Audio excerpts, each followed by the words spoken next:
Claudia and Sean, the Turcotts are here. Thank you so much for being on the show. Now, both of y'all are very visible in the church. Sean, you play guitar for the Sunday 4:30. That's right. Mass, right? And also for acts as well. Yes. And then Claudia, you're with the parish council. And you're also involved with the ladies' acts. Yep. So we see you all over the place. Now it's time for us to get to know your story. Now, were you both originally from Houston? No. Claudia's the farthest away, so I'll let her go first. Okay. I'm actually originally from Asuncion, Paraguay. Paraguay. South America. Or how'd you get to the U.S. from Paraguay? My dad was a diplomat. So we moved to Washington, D.C. when I was 2 months old. We lived there for the first 11 years of my life. And then we moved to Ecuador and Spain. Oh, wow. And then back to Paraguay. And then I came to the States to go to college. Wow. So where did you spend your high school in Paraguay? In Ecuador. In Ecuador? With 1 year in Madrid, Spain. Wow. You've been all over the place, huh? Yes. And is the Spanish the same in all of those places, or there's... No, the Spanish is really, really different from place to place. Yep. It's kind of like the difference between English in Ireland and Scotland and Alabama and New York, Yeah, it's very different. And until now, can you still speak the different versions of Spanish there? I mean, I can. Yeah. The ones that I'm familiar with. Yeah. The ones that you remember, at least. Yep. Okay. And then Sean, you in Dallas, right? Yeah, just one language. You never learned Spanish? I didn't learn Spanish. I took it in school, but until I met Claudia and had to converse with a lot of her family who didn't speak English, I didn't really learn much until then. So He's actually really good. Really? So it's not just the curse words then, right? No. that was the first stuff I learned. He And started with that's curse how I worked my accent up. Yep. So her sister taught me those, by the way. So Can you sing karaoke in Spanish? I cannot sing karaoke in Spanish. I cannot sing Or karaoke English. in any language, actually. That's why I play guitar. It's just guitar. It's just guitar. You were never tempted to try and sing? Only when nobody else can hear me. Okay. Do you have any videos of that at home? I do, but he would kill me if I made them public. So where do y'all meet? We met in Nacogdoches at Stephen F. Austin State University when we were in college. Okay. And then what did y'all take when you were there, if you don't mind me asking? Well, I got a bachelor's degree in psychology and sociology, and then we went on to do master's. I did a master's coursework in community counseling. Yep, and I had started in music. I thought I was going to be a rock star. So did a couple of years of music, and then I shifted to geology and geography and went to geoscience route. Hey, you're a rock star here at St. Faustina's, right? He's still a rock star. Yeah, he's a rock star to me. Whenever too. you play, I can hear. I'm like, oh, yeah, that's Sean right there. Yep. So did you always learn to play the guitar ever since you were young? I started when I was about 13. 13, okay, so not super early. Yeah, about the time I got interested in girls. Oh, okay. I have to say that he's self-taught. Really? No lessons? I took lessons first, right, when I just first started, but other than that, it's just by ear. So how did this love story start, the two of y'all? Sean was in a rock band, and he had long hair down to his waist. And, oh, wow. Yep. And I just happened to see his band played at a bar in Nacogdoches. Yeah. Long story short, yeah.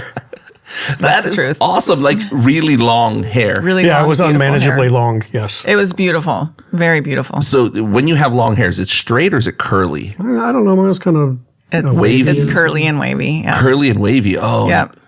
That's wavy, awesome. I guess, not curly, but wavy. It was beautiful, beautiful. No man should have hair that good. So why is it not still long if it's that great? Well, I had to enter into the corporate world, and they weren't too keen on the long hair. So Yeah. Okay. And then so that's how the two of you met. Mm-hmm. And then it just bloomed from there. Blew from there. And then surprises and all kinds of stuff along the way. Yep. So let's get into that. So you two have a very interesting story.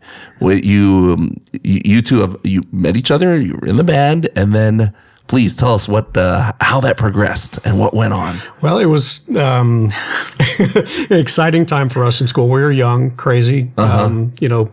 Probably not living the best Christian lifestyle. I was not a Christian at the time. Oh, you're not? I was not. How were you raised?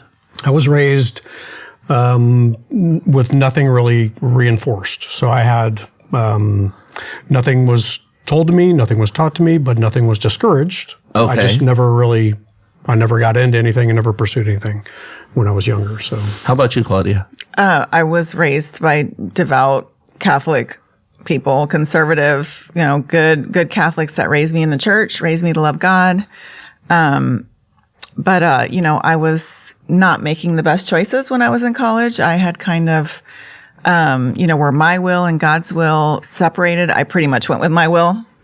So I was living a very hedonistic life. Nobody could have looked at me and said, "Oh, look, she's a Christian." Really? Absolutely nobody could have said that about me. So, so Sean and I got together. I wasn't real worried about whether I was going to find a godly man. Pretty much my criteria was like, am I attracted to him? So that was pretty much it. And I don't recommend that. There he is on the guitar. And everything. Young ladies, I don't recommend that as being your criteria. But for me, the Lord, worked things out in spite of my sinfulness. So we began a relationship. Like I said, he was agnostic.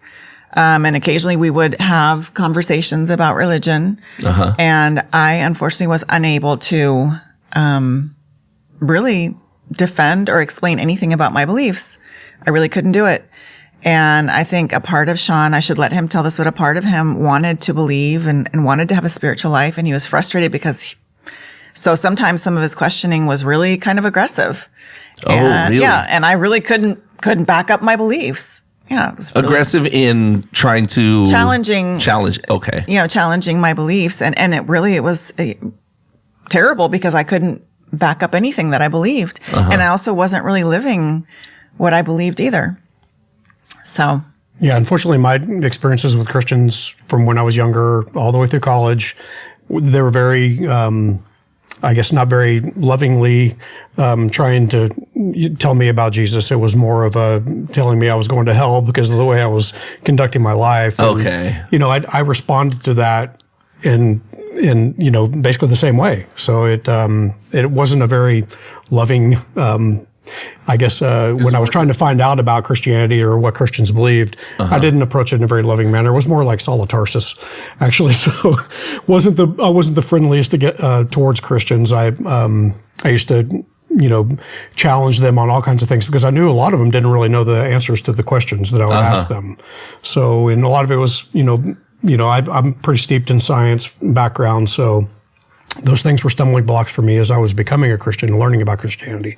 And I would talk to everybody and ask everybody questions about the origins of life and the age of the earth and all these things, uh-huh. Where dinosaurs come from, and a lot of people would just try to explain it away very, very simply. And that just wasn't enough for me. And I met a deacon and I met a priest who's Monsignor, retired now, but they were instrumental in helping me along that journey.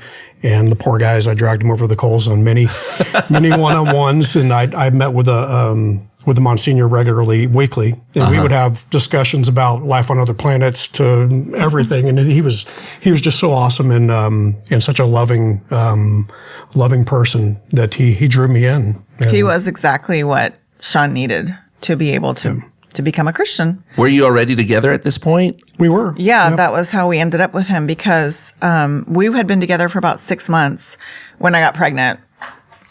So that was not what we were expecting. Mm-hmm. And it really threw us for a loop. And I knew better. I had always been theoretically pro-life. Uh-huh. But then when I found myself in that situation, my knee-jerk reaction was like, I need to fix this. I need to get rid of this situation immediately. You panic. And it was a panicky feeling. It was reacted fearful. Out of fear. Yeah. And Sean didn't really, why would he think there was anything wrong with that? He had no religious background. Uh-huh. Nobody had ever talked to him about that. He didn't have any reason to think. It was an easy fix to our problem from what I... Between the two of us, I was the one that knew better, right? Uh-huh. But I didn't speak up about it. In fact, I think that the suggestion probably came from me first. So we agreed that I would have an abortion. And we made an appointment. We were in Nacogdoches, so we had to come to Houston. Uh-huh. And we came to Houston. A friend came with us. And when we got there, there was like tons of, not tons, but a lot of people out there holding really graphic signs and, protesting. And it was just like so horrible and gut wrenching. I just turned my eyes away. How old were you at this point? Like 24? 24. Yeah. I have to say we were both slackers. So he was, 2 years messing around with a music degree before he switched gears. Okay. And I was in and out. I was being prepared for ministry. That was not just messing around. Right. The Lord works everything for good, right? He works everything for good. So we were probably older than we should have been, still in college. But still young and scared. Yeah. Oh, sure. And I mean, didn't have to, I was completely financially dependent on my parents, completely. Okay. And Sean was too. Yeah. I had just graduated and like zero prospects for a job. So neither one of us had two nickels to rub together. So we went there and we stayed there all day long because you had to go through several hoops and go through a process. And I tried all day long to be able to talk myself into doing it, to the point that the nurse was like, look, because when I went in the first time, she realized I wasn't ready. And so she's like, just let a few more people go. And then when you feel more ready, I'll call your name again. And did anyone else know? Any of your family or friends know that just you were? My brother. I reached out to my brother. And what did he say? I basically just reached out for financial help from him. And he was like, yeah, I guess I'll help you. And then, after, of course, the great thing about the story is we didn't end up doing it. He told me that he was glad I had some morals. So that was really kind of, that really kind of hit home. I was like, wow, I hadn't because I hadn't thought about it. Talk you out of it before you went to the... No, he didn't really say anything. He was just, trying to help me out of what I would perceived as a, bad situation in my life. So he was just being supportive, a supportive brother. And I'm sorry to cut you off, Claudia. Go ahead, continue. Okay. No, my parents were aware, and my dad told me, I think you're doing the wrong thing. Right. So, but he didn't say you should not. He didn't put his foot down. No, I mean, they knew that ultimately I was going to be the one that lived with the consequences of either thing that I chose. And they said, in this situation, we can't tell you what you should do. My dad said, but I think you're making this is the wrong thing to do. So, at my age, I don't think he could have done more than that, right? He did what he did. He just let me know he didn't think it was right. So, we went there. We went with a friend who's a Christian also, but trying to be supportive. She went along with us. So, I tried twice, stayed there all day, jumped through all their hoops, listened to their counseling, which was not counseling. It was just really, we were just served up a tray of things that were not true. So they're trying to rationalize you doing it. Is that what they're trying to do? Yeah. And also telling flat out lies about what we had, what we were pregnant with. That it's not a human. Not really real. At this point, it's villi, whatever that means. So then I came back out. Sean had been there reading a magazine in the waiting room when I came back out and probably delivered the worst news he'd ever heard. I was like, I'm sorry, I can't do it. And he's like, okay. And he put his magazine down. I'm like, I'm sorry, I just am not able to. So we left. What were you thinking at that point? I was just shocked. I was just trying to think, oh my gosh, I'm going to have a kid. And, just not being prepared for that, scared already. And, those things that you look back on now, it's like, gosh, if you just want to slap your old self, it's like. I thought about that myself. And if I had a time machine, I could go back and slap myself. Oh my gosh. I would have slap marks all over if I could go back. But yeah, we left. My friend, the three of us piled back in the car and left. And I was like, I wasn't really happy with the only thing that happened was I couldn't go through with it, right? I wasn't happy that I couldn't go through with it. I really wanted to because I thought that's going to fix So I left. I was not happy about being pregnant. I did not want to have a child. I did not want to be anybody's mother, but I couldn't go through with what it would take for me not to be. So those people that were outside, marching with the signs and everything, what kind of effect did that have? It didn't, it just made me feel like a horrible feeling in my stomach. I think if there had been somebody out there that had said, we're here to help you. I know you're scared. And now when I go to pray outside of abortion clinics, those are the kind of people that are out there. And in fact, my friends and I have prayed with a post-abortive woman that walked out of there. She walked out and we prayed with her. There was no judgment, none of that. And I think if I had supportive voices like that, maybe I wouldn't have even walked in. I'm not sure. Like, I can't say for sure, but I can say that those real graphic signs and what I encountered that day didn't keep me from going in there. It just made me just feel sick. So the signs were like pictures of aborted babies. Very graphic. Oh gosh. So, and for me, that wasn't, as a woman who was going into an abortion clinic, that just wasn't helpful. But I will say, I do believe that those things sometimes do have a place in the pro-life movement, because I think sometimes people, don't know exactly what abortion is. So they're very lackadaisical about it, very indifferent. So sometimes I feel like you have to be confronted with the truth. Yeah. It's easy to dismiss the reality of it. But just not there for that person. I think for a woman that's in that position, or a couple that's in that position, I don't think that's the way to reach them in that moment. Okay. But I don't completely discount that. Okay. So when you walked out, now you're looking ahead. We're going to be parents. What are we going to do? What's going through your head? What are your next steps? I think I sat in silence for probably a couple hours, just trying to think, gosh, what do I do now? I'm going to be a dad. What am I going to do? Yeah. Because like you both said, you had no income yet at that point. Exactly. We had no income, and what we did have, whatever we could scrounge up, went to beer and cigarettes. Like, that's the kind of life that we were living. Yeah. If he had $5, he put like $2 in his gas tank and then used the rest for some cheap beer. I mean, we were not, I'm sure people were looking at us going, life. Yeah, people were looking at us going, oh my gosh, they're going to be taking care of somebody else. Yeah. I mean, we were just not, we were about partying and, just having fun. So this was not on the menu at all. What happened with the rock band? Did you still stick with it? So the rock band kind of fell apart before this. So those guys that actually got their act together, they graduated college and actually went on to work somewhere. Yeah, I was still stuck in the having fun in college thing. So okay, and then so the two of you get married, and but there's a lot that happened before then. Really? Yeah, because we went back home. He wasn't happy about it. I wasn't happy about it. Okay. And I think he was really scared. And he told me, he's like, I don't think I want to be with you anymore. Oh, really? And I was like, well, okay. If I was thinking to myself, if I could run away from this, I would too. So, but I think that was his knee-jerk reaction. He's a good, decent human being. Even without God, I've always said, even without God, he was a better human being than I was with God. Right? He's just basically a decent, good man. And so even at that stage of his life, he ultimately probably knew he couldn't that just wasn't right. As a man, you don't walk away from something like that. You made your bed, now you got to lay in it. Yeah. So I think this was one of my first experiences with, I'm handing this over to a creator, something bigger than myself, and going to let that guide me rather than me guide me.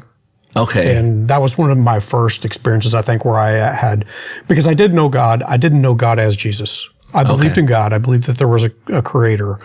But I think this was the first instance in my life where I actually acknowledged that deeply and said, take over, Lord, because I messed up. This is not in my hands. Yeah.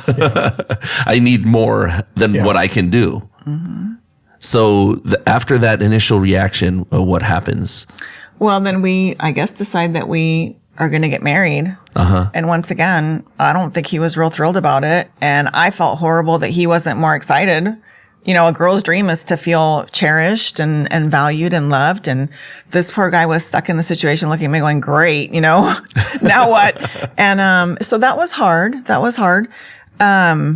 We decided to get married. So we went and saw, I don't even know how, we went to the Catholic Church. Right? Because that's where we were going to get married. And we met this priest, Father Young, Monsignor Young, and he was exactly what we needed. We were not in a good situation. I was pregnant. We were living together. Sean was not a Christian. It was just everything was wrong with our situation. And we went to him, and he I don't know how he managed to do this. It's such a blessing because we would probably not be Catholic today. We would have gone to some other church if not for him, because he managed to let us know that this was not, our situation was not right, and he didn't approve, and it wasn't okay, but still was willing to work with us to bring us into the church. Wow. So I think he is the reason that we have a sacramental marriage, that we have 4 children that we are raising in the church, that we want with all our hearts to be godly children, to find godly spouses, and to be godly spouses to someone someday, right? And I really credit whatever finesse he had, whatever guidance from the Holy Spirit he had to handle our messed up situation. I mean, we waddled to marriage prep. I waddled to marriage prep, with our little, papers, filling out our papers. It's like, here I am, we're having a baby and we're filling out these, are we compatible and stuff like that. Yeah, a lot of the questions in the marriage prep was kind of funny. It's kind of like, how, do you agree to, are you going to have children? And it's like, check. Yeah. There's a lot of them that we could just kind of bypass. And so what about you, Sean? Like, you were not a Christian, but now you're looking at entering the Catholic Church. Was there any? Yeah. So, like I said earlier, my attitude towards Christians not always the best, and and I didn't have too much patience for. So how'd you get from there to? Well, Claudia, I definitely give the props to Claudia. She, as she liked to say, she didn't say she was the best Christian, but she was exactly the person that I needed at that time when I was seeking, because she showed me how Christians can be loving, accepting, not judgmental, and those things were not really what I had encountered before. And so I got enough interest to talk to Father Young, Monsignor Young, and he said, well, why don't we just start meeting weekly? And we did. We started having like hour-long discussions, and I think he used about everything on us. He saved us, got us into a sacramental marriage. He saved me, bringing me into the Catholic faith. He's just I give the credit to him and to Claudia. Is he one of those that you kind of debated with? Yes. Asking all those questions? Yes, the poor guy. I drug him over the coals. So he was one of those, and you did say that there were some deacons as well. Yes, there was a Deacon Bill Bill Kennedy. He became my RCIA sponsor. I went through RCIA, and he was just a larger than life. I mean, he was a DEA agent, so he's like, knocking down doors of drug houses and stuff like that. Just a really interesting character. And he also was a music minister. He played guitar in our church, and he's the one who handed me my first set of mass parts for guitar and said, here, learn this. And I was like, okay. What parish was this? Sacred Heart in Nacogdoches. Okay. And then that's how you started serving at church? Well, I started serving at church when we relocated to Plano, but he's the one that I say is instrumental in getting me interested in music ministry, because I watched him play. He was a really cool guy, and I just got kind of the bug there. So, is it different for you seeing him? I mean, it's totally different. You used to see him in a rock band with a long hair up on the stage, right? Yeah. And then now you're watching him serve at Mass. Yep. How different is that for you on the inside? I've never really thought about that. To me, it's just that's the gift that God gave him, and he is in his element and happiest when he is playing his music. And I love to see him do that, no matter what, wherever he is. I love that he uses his gifts to serve God. That's what we're all called to do. But to be real honest with you, I don't watch him at Mass. Really? No, I don't. I'm focusing on the tabernacle and on what's happening at the altar. I try really hard not to be distracted. But it was kind of hard at the school because he was like right in my periphery, and I'd be tempted to look over. But really, I try to focus on what's going on up there. I mean, I'll tell you, as somebody who's served with you in the the music ministry, when I hear that guitar, sometimes I just have to look. Wow. Yeah. That is something else. Yeah. When I hear you're in your element and you've got it going, it's amazing. It's giving me goosebumps just thinking about it. He truly has a gift. And then you, Claudia, I can't look at you when we're singing sometimes because sometimes you're crying, and it's really weird. I'm not a crier. Ask him. I am not a crier. Like, I don't cry in my normal life. I've been very blessed where I haven't really had a lot I've had to cry about, and I just am not an emotional person. But I am when I come to Mass, and I'm in the presence of Jesus Christ, or I'm receiving His body, blood, soul, and divinity. I mean, if I'm not going to cry there, then I'll never cry. I mean, it's just very moving for me. It's very, very moving. I love the way that she experiences Mass. It's inspiring to me as a new Christian, newer Catholic, to see how she would experience that. And it's very inspiring. It is. It is. Now, getting back to your story. So you get married and then you have your eldest. Right? And it's a girl, right? No, we have our eldest and then we get married. You have your eldest and then you get married. Okay. Yes, she was 3 months old. Okay. She was at our wedding. Yeah. She was in the cry room. Yeah. So you have your eldest and her name is? Taylor. Okay. So you have Taylor and then you're married and then it just moves on from there? Is that how it moves on? And it became such a beautiful thing from that moment. Actually, the moment that when we got back from our trip to Houston, and we went on government assistance for medical care. We didn't have any money, but they did a sonogram, and I saw that clump of cells, that villa, and it was a beautiful, tiny little person. My heart just melted right there. I was done. I was like, this is not a tragedy that I should be crying about. This is my destiny, and what I need to be doing now is focusing on that person and this person. Yes. And that set the course right there. And then your second, how many years apart? 3 years and like 3 months. Okay, so then you have a gap, right? Yeah. You've got a large gap. You've got 2 batches of kids. We do, yeah. So how many years of gap is that? So 6 years from the second girl to the third girl, and then another 3 years to the boy. So fourth kid ends up being a boy. I always knew when I had the two, I always knew I wanted more. Okay. But I just was kind of scared too because it was a lot. So one day I just kind of looked around. I thought, my gosh, she's 5 years old. If I don't hurry up, I mean, they're going to be old, and then I ended up having our third, Violet, and then I realized the minute I had her, I realized she's going to be an only child if I don't give her a younger sibling. So that's how we ended up with 4 kids. And the fourth was the boy. Yes. Yep. Which we had so many friends that had like 3 girls and a boy. I was like, come on, it's a sure thing. Yeah, and I was not expecting, like, I was fine with another. In fact, I was kind of scared to get a boy. Really? Because I'd had 3 girls, so I knew what the deal was with girls. And I was really not. I mean, I would have been totally fine with another girl. But as I frequently tell him, if I'd only known, I would have wanted to have 10 of you because he is. He's a sweetie. So at what point did you move to Houston? So we moved to Houston in 2000. 2000? Yeah. So between which kids?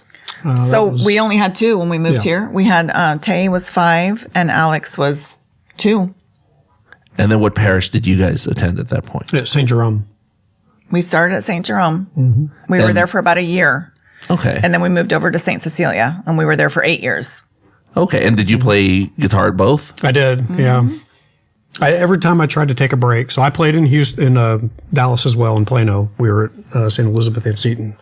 And I served in music ministry there. And then when we came to Houston, I was like, I think I'm going to take a break, I want to sit in the pews with you guys. And, with your family, yeah. Yeah, and I think the first Mass at St. Jerome, they came out and they were like, we're in need of guitar players for music ministry. And I was like, okay, Lord. So I went up and talked to him afterwards, and I ended up serving there for a couple of years, or a little more than a year, I believe. And then we moved from there to St. Cecilia, and again, I said, I'm going to take a break. I'm going to sit with you guys. And that same Mass, the Lord calls me every time. He does not let me have a break. I get no vacations. So there was another announcement at Mass. And I said, okay, Lord, I'm not taking any more breaks. I'm yours until I can't play anymore. God keeps telling you, this guy's an awesome guitar player. I got to keep nudging him towards playing with. So we met at Epiphany. So how many years before you guys started attending Mass at Epiphany? Goodness, what was it? We started attending there right when we moved here, which was 2009. Yeah, we moved here in 2000. So we were there at 2009. We were there for 5 years? Yeah. And then we came, I'd been gone all summer. And then when I came back, there was a new parish that had opened up, and we thought, well, we'll just visit, right? We'll visit. And we came to the very first Mass, and I think we never left. That was it. Yeah, I still remember Father Dat's homily for that first Mass. It was just one of those home run homilies of Father Dat. And I was like, wow, this is awesome. And you could feel the energy. Yes. Yeah. In the parish as well. You could feel it. I remember driving home from that, and our kids were in the back talking about the homily. Like, this has never happened before. Usually they're just happy to get out of there and didn't have to listen to it anymore. But they were actually talking about what Father Dat was talking about. And I think we just knew right then, this is our parish. Mm-hmm. Now, you said you'd come back. You were on vacation? Oh, because I would go back to my native country, to Paraguay, pretty much every summer until my oldest went to college. And then it started to get harder because paying for college pretty much takes any of your extra money. So it got more challenging for us to go every year, but we still went, just not as often. So that's where I was. And then I came back and we said, let's just visit, see how it is. And the rest is history. How's your family's all there in Paraguay? Most of my family, almost all of them, I have a smattering of relatives on both sides that have immigrated to the U.S. And then more recently, my brother and his wife and children, they're living in New York. So I get to see him and his family pretty frequently. And how about you, Sean?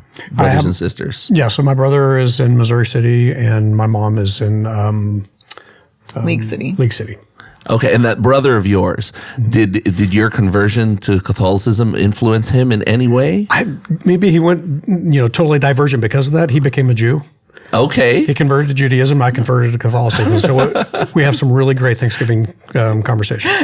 That's but it very is interesting. nice because we get to experience a lot of the things from that faith that are rooted in our faith. Yes, yes. We have a Seder dinner that we'll do with them, and it's incredible, the symbolism and things that are Old Testament that are brought to life through that ceremony that we look at and say, this is there's so much there that is within our faith that we don't really know. We don't experience that. So wow, that is interesting. Mm-hmm. That's very interesting. So did you all ever think that you'd be this involved in parish life, looking back at the way you guys used to? I can tell you when we were in college, definitely not. But no. And I went through many years of my life where I did not want to be Catholic. And really? My husband kept me in the church because I wanted to go to a fun Protestant church that had like smoke machines and, lights. And neon you figured lights. I would really be up for that. And it was exciting, and it had a dynamic pastor with a great personality and lots of fellowship. I was a cradle Catholic who was uncatechized or improperly catechized. I did not know my faith. Not only did I not know anything about being a Christian or defending the Christian faith, but more specifically, I could not have defended Catholicism at all until my 40s. I'm 51. So this is like a very relatively new thing. And I spent a lot of time praying to God and saying, God, where do you want me? I don't like this church. I'm quote unquote not getting anything out of it. And the horrible phrase, I'm not being fed, which is just it's just so ironic to say that about the Catholic faith, right? So, because you're receiving manna from heaven every time you go to Mass. Yes. So I prayed for a long time and asked God to lead me to the church I was supposed to be at. But of course, also being under my husband's leadership, he would say, look, I don't think this is good for our kids. Like, we need to stay in our church. Like, I'd say, let's go visit, fill in the blank, where I was having Bible study, Protestant Bible study. And he'd say, well, we can visit, but no, we were Catholic and we need to stay in the Catholic Church. How close did you get to actually leaving? Well, I would not have left because I'm under my husband's leadership, and he would not have been okay with it. So, and I knew on some level, I knew that that's not good for kids. It's really not. You need to be united in everything, but particularly in spiritual matters, you need to be a united front. So I stayed, and the Lord answered my prayers, brought me I had prayed for really godly friends, and he brought me, like, my house is in between two amazing Catholic women who are very devout and very knowledgeable in their faith. Both of their dads are deacons. Oh. And my house is like pretty much just right in between them. And that, she invited me to Bible study. I didn't want to go to Catholic Bible study. I didn't think I was going to learn anything at Catholic Bible. I knew everything because I'd been in Protestant Bible study for 15 years. Okay. And I knew everything. And Catholics don't know the Bible, and they weren't going to know anything. And, it's very, I don't believe me. I'm embarrassed to admit that now that I had that prideful attitude when I went. And it's been a very humbling experience because Catholicism is, it is, now that I know what I know, I could never walk away. The human side of the church is messed up. We've got some serious issues in the church, but there's no way I could walk away. I have to stay.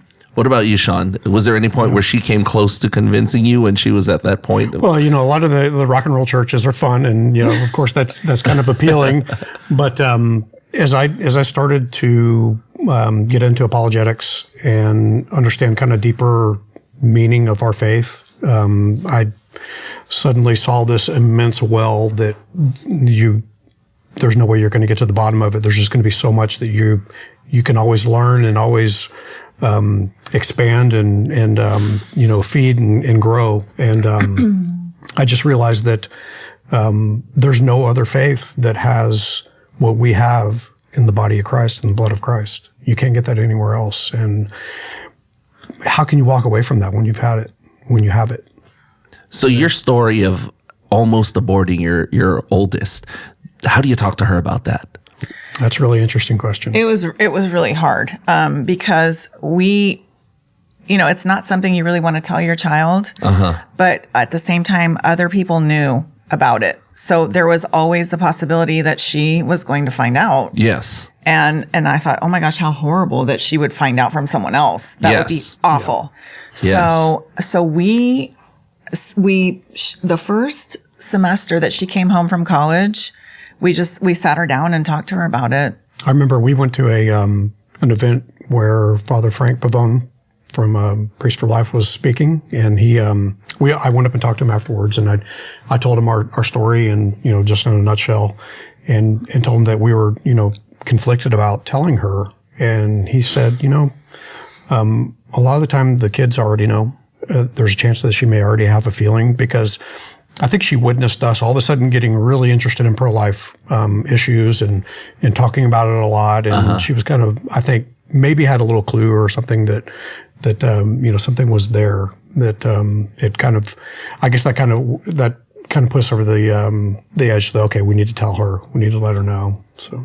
And she can do the math too. So yeah, and she's extremely perceptive. Like you can't put anything past her. When she was 4, she had a friend that told her that the Easter Bunny wasn't real, and so she immediately said, "Well, if the Easter Bunny's not real, neither is Santa or any of the other Tooth Fairy, none of that stuff." She immediately made that connection. Was she she was 4? Yeah, she was probably 4, maybe 3. So you just couldn't put anything over on her. So I had for years had that feeling that I need to say something to her before this blows up in our faces. And how did you say that? Yeah, we both we got together and we sat her down and told her basically our story and what happened and that we almost did something horrific. And I think that really cemented in her the spirit of, I've got to do something about this too, to stop other people from it, because I was almost one of those numbers of children that are not born because of this atrocity. And she got very involved in pro-life movement at Texas A&M. Yeah, pro-life Aggies. And what about your other kids? The other kids, I think they knew about the story because we got very involved in pro-life. And they just always kind of knew the story there. And we haven't really had in-depth conversations with them about, that time in our life and things, but they did know They knew about their sister. They know. And they know that, well, if sister hadn't have made it, then I wouldn't be here either. That's true. None of them would be. And who knows? You probably would have gone completely different paths. We totally would have gone our separate ways. Yeah, definitely. I think I had told him, after we do this, I don't ever want to see you again. Wow. And I think he was probably very relieved to hear that. He probably wanted to wash his hands of the whole thing too. But I told him, I said, I'm not going to be able to, if I do this, I'm not going to be able to be around you anymore. So this is probably it. Thank you for accompanying me. But after that, right? Yeah. And I think he was probably glad. He was like, I wasn't glad. I don't need to hear from her anymore. I mean, if you think of all of the dominoes that fell from that one decision. Yeah. Like, I thought about that a lot. I think about that a lot. I think about that almost pretty much every day of my life. I mean, not just with your family, but also, how your music touches people in mass, or you being part of the parish council. Now, all of that wouldn't have happened had you that one decision.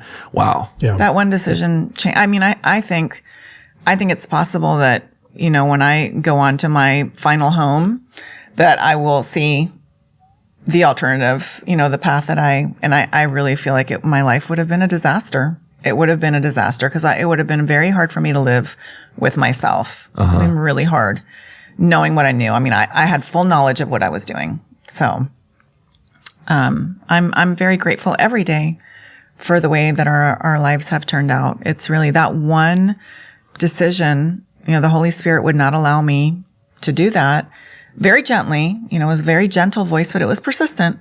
And that one decision changed everything for me. That is when my life just got really, really, really good. Yep. I remember seeing a picture of you with your eldest, and she had a sign, something like, I survived abortion, or my mom's abortion appointment. There you go. Yeah. We try to, it's been a real blessing because we try to go to, the March for Life every year. I think the first time we went was in Austin. And after that, we've tried to go to DC every year. And it's been a really special thing. And our sign really tends to really touch people. It's a real eye opener because you're seeing a real person that would not be here if not for abortion. And she's happy to be here, right? She's glad that she was born. And I think pretty much everybody is. So it's a beautiful thing that we get to do. We went once. The first time we ever went, we went as a family. We only had 3 children, and Violet was in a backpack pretty much the whole time. So we went as a whole family, but the kids were the girls were pretty young to know exactly what was up. So, but I mean, it takes a lot of courage to do that. To go there with that sign and say, I almost did this. It's pretty funny because we went viral, and I have to say, I've got a sense of humor, and the things that people were writing about us, these 2 welfare queens and all, I mean, just in the comments, wow. I'm sorry. I think that's funny. In the comments, people were being so ugly and imagine being stupid enough to tell your child you almost killed them. And so, people, but I try to live my life for an audience of one, and that's God. Yes. So that didn't really, I just found it funny. I kind of scrolled through there for entertainment. But there was also a lot of supportive things too. People said a lot of nice things, but it went viral. I don't know I can't remember who shared it. Somebody that kind of had a following. And it went from there. And I'm sure we're all over, if you Google us, I'm sure that's all out there. I mean, it takes a lot of courage to do that. Just to come here and tell your story. You could have easily just stayed quiet and not shared your story and said, okay, because you all know that I also have a daughter out of marriage.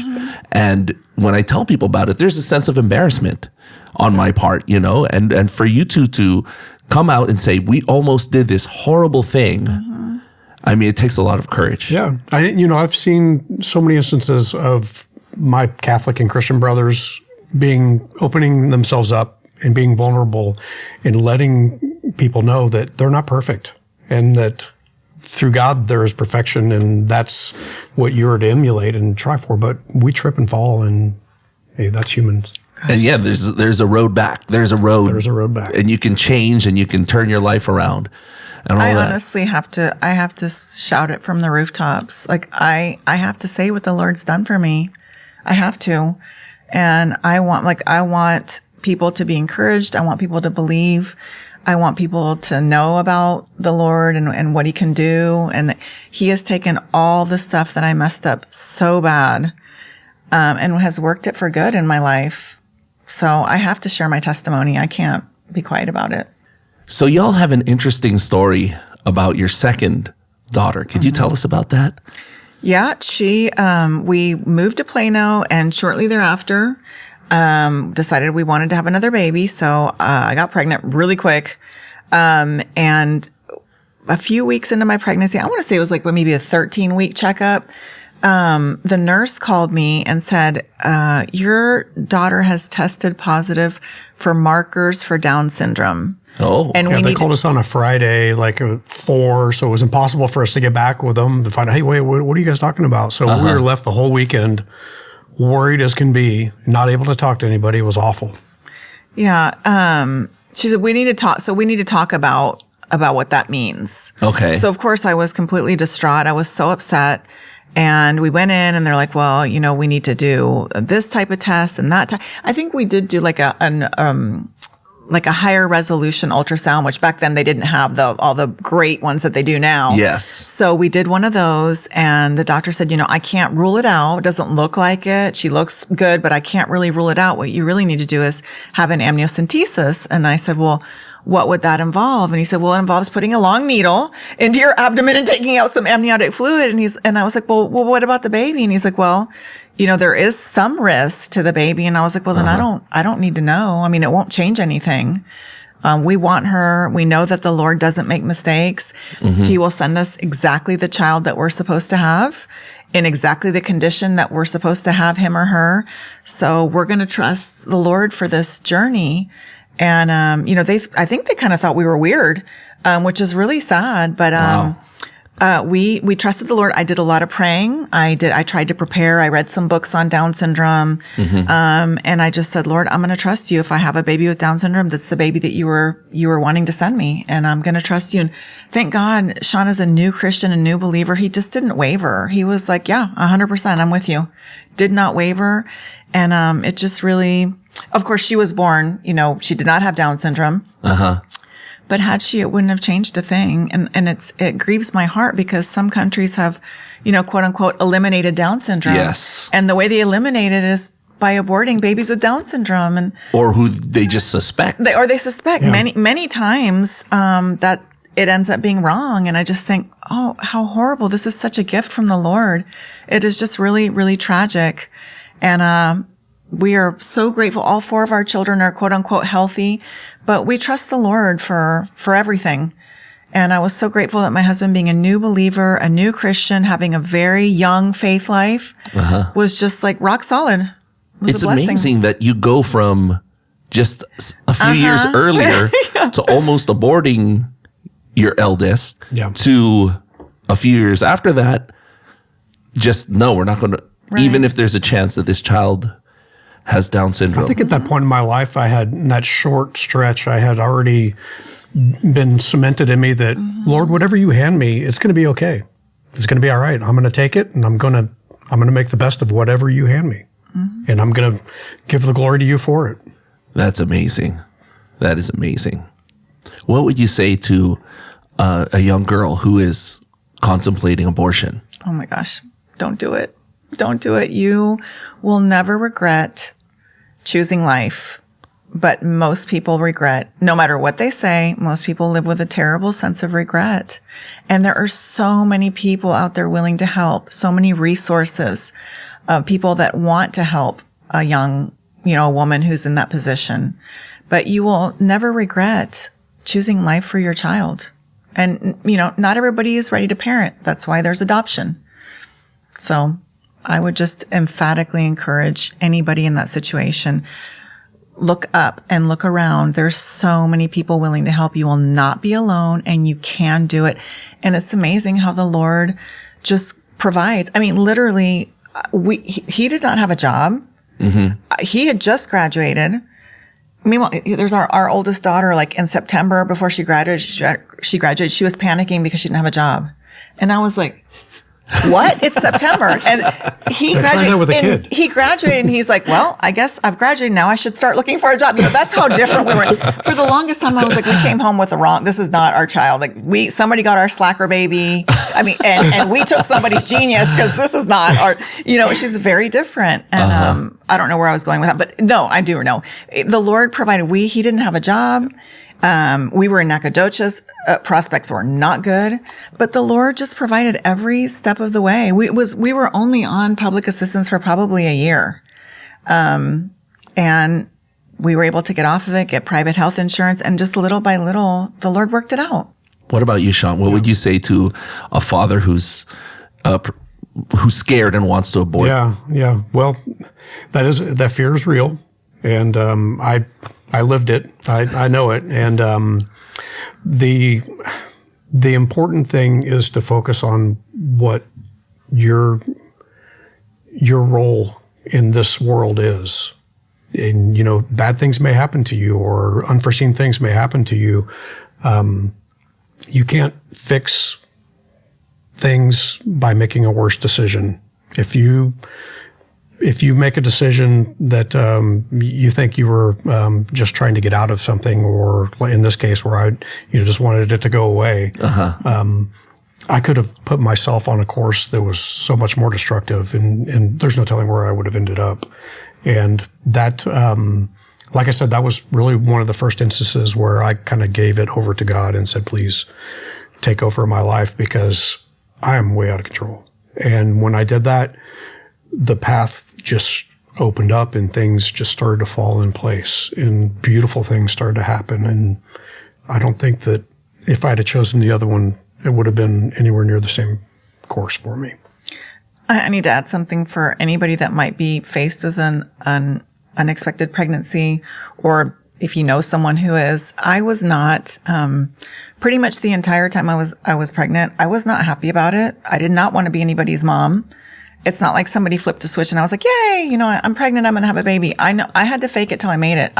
Every day I sang to my unborn baby. Every day I said, I love you, because I wasn't feeling it. And I wanted to make sure that she didn't get any negative vibes from me. But I can tell you, don't make decisions based on how you feel.